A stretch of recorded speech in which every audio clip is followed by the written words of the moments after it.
একটা সন্তান যখন প্রাপ্তবয়স্ক হয়, সে যখন উপার্জন করে, তার সকল টাকা আর পয়সা এনে মায়ের কাছে দিতে হবে, বাবার কাছে দিতে হবে, তারা যা খুশি করবে না। শরীয়ত এটা বলে না।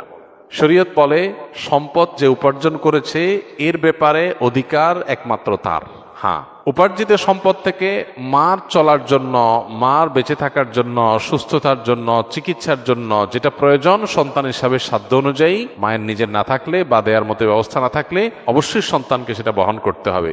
আর স্ত্রীর সর্বাবস্থায় স্বামী হিসাবে স্ত্রীর ভরণ পোষণ এটার ব্যবস্থা করতে হবে। এর বাইরে উদ্বৃত্ত টাকা সেটা ছেলে কি মাকে উপহার হিসাবে অতিরিক্ত দিবে, না স্ত্রীকে দিবে, না কাকে কত দিবে, যতটুকু অধিকার আছে তিনি তার চাইতে আরো বেশি খাটাইতে চেষ্টা করেন। এটাই হলো একটা ভুলের জায়গা। দাম্পত্য জীবনের সুখ শান্তির জন্য এই জিনিসগুলো অনেক গুরুত্বপূর্ণ। এই জন্য বিয়ের আগে ট্রেনিং হওয়া দরকার। সন্তানকে ছেলে মেয়ে করে বিয়ে করাবেন, সেখানে কি করবেন কি না করবেন, কোথায় অধিকার খাটাতে যাবেন কোথায় খাটাতে যাবেন না, এগুলোর উপর ট্রেনিং হওয়া দরকার। আমার অনেক দিনের স্বপ্ন ইনশাআল্লাহ এরকম একটা ট্রেনিং ডেভেলপ করার, যে বিবাহ ইচ্ছুক ছেলে মেয়েরা এই ট্রেনিং করবে।